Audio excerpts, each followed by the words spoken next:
We all know that saying no man is an island. Right. Yeah.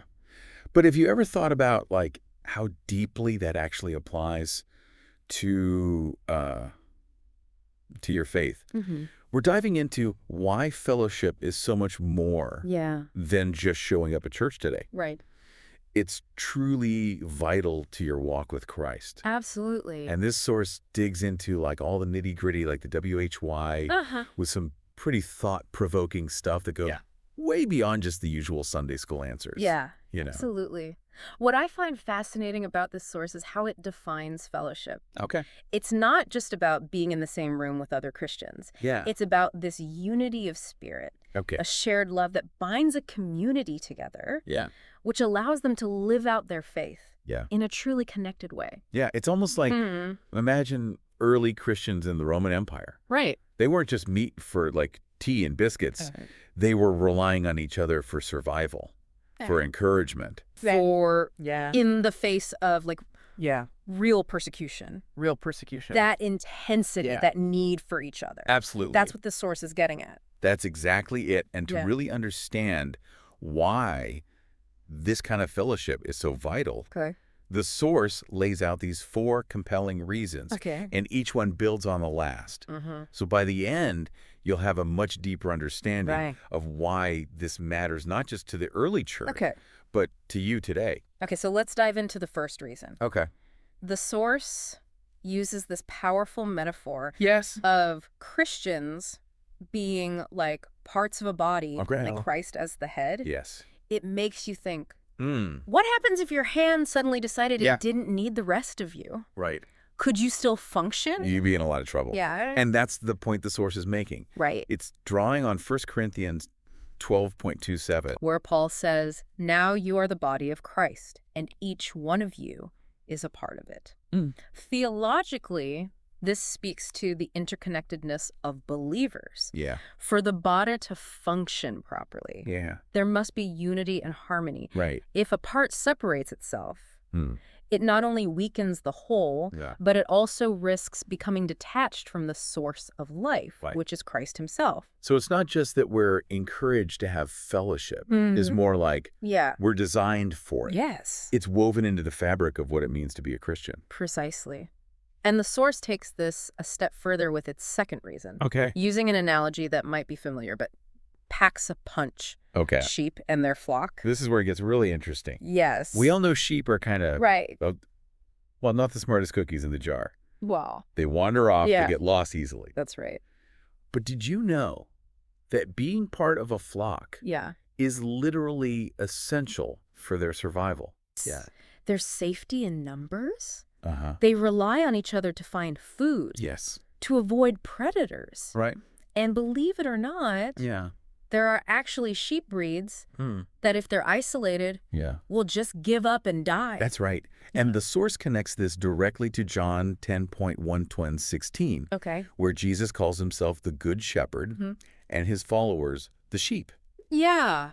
The flock isn't just a cute image. Right. It reflects a deep spiritual reality. Yeah. Now, someone might say, Yeah. well, I don't need a physical church. Uh-huh. I can just watch services online. Right. But the source pushes back on that, Yeah. and rightfully so. Because there's a difference between being aware of the global body of Christ, Mm-hmm. like seeing all the sheep out there, Yeah. and being an active part of a local flock. Yes. You're actually shoulder to shoulder, Right. helping each other through the tough stuff. Exactly. Think of it this way. A lone sheep out in the wilderness. Yeah. Is incredibly vulnerable, Right. but within the flock, there's protection, Mm. there's guidance, Yeah. there's a sense of belonging. Yeah. The same is true for us. Right. Being part of a local church Yeah. provides a level of support and accountability Yeah. that you simply can't get from just passively consuming content online. Yeah. It's where you can receive personalized guidance from a pastor, Uh-huh. connect with other believers on a deeper level, Right. and truly experience the richness of Christian community. Yeah. And that leads us to the third reason Okay. why this source emphasizes the importance Okay. of belonging to a local church. Okay. It's where you really grow Right. and mature in your faith. I love this part because Yeah. it challenges the idea that all churches are the same. Right. The source points out that each church Yes. has its own unique flavor. its own strengths and ways of expressing faith. It's true. Yeah. You've got churches that are super traditional. Yeah. Others that are more contemporary, some focused on social justice, Yeah. others on in-depth Bible study. It's like this diverse menu for your spiritual growth. Right. It's like you can go to a buffet and pick what you need. Yeah. And finding the right flavor for you can make all the difference. And that's important. Right. But how do we even know what we need to thrive spiritually? That's where the pastor comes in. Okay. The source highlights the pastor's role as a voice of God, someone who can provide correction, guidance, and training. It uses this analogy from Hebrews 5.13-14, where it talks about milk for spiritual babies and solid food for those who are more mature. Right.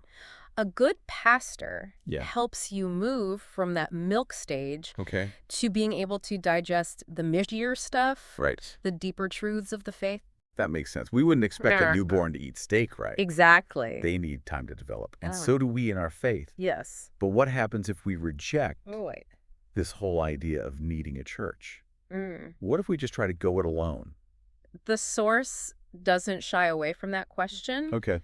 It suggests that rejecting the church can actually stunt our spiritual growth. Right. It's like trying to learn a complex skill without a teacher or trying to play a team sport all by yourself. Yeah. You might be able to pick up a few things, but you'll miss out on so much. So we've talked about how we need each other like parts of a body. Right. How we need the protection and guidance of the flock. Right. And how the church is a place where we can grow and mature. Yes. But this next reason. It's one that really hit me in the feels. I know what you mean. It's the idea of the church as family. It's easy to say God is our Father. But do we really treat our fellow Christians like brothers and sisters? Right. This source really makes you examine how you view those sitting next to you in the pews. It goes back to the language of Scripture. Okay. Think of John 1:1, 12, 13, where it says, "Yet to all who did receive him, to those who believed in his name, he gave the right to become children of God." Yeah. And Hebrews 12.24 talks about how the blood of Jesus establishes a bond that's even thicker than blood relatives. So it's not just a metaphor. Right. It's a spiritual reality. Yes. We're grafted into this incredible family through Christ. Right. But let's be honest. Yeah. Not every family is perfect, Quite right? true. The source brings up a valid point. Yeah. A lot of people avoid church because they've been hurt or experienced conflict within a church community. And that's understandable. Right. We've all had those awkward family dinners. Yeah. Those disagreements that leave us feeling frustrated or even wounded. Yeah. The church is no different. It's made up of imperfect people. Yeah. And sometimes those imperfections lead to conflict. But the source doesn't leave us hanging there. Right. It points us to this powerful passage. 1 Corinthians 13.4-7 that beautifully describes the nature of love. Yes. It's patient. It's kind of, it keeps no record of wrongs. Right. It's basically a crash course in how to function within a family, whether it's your biological one or your church family. That's so true. It's a reminder that forgiveness and grace are essential within the family of God. Holding on to grudges, refusing to reconcile, that's actually a sign of spiritual immaturity. Right. True fellowship involves working through those tough moments, choosing to see the best in each other, even when it's hard.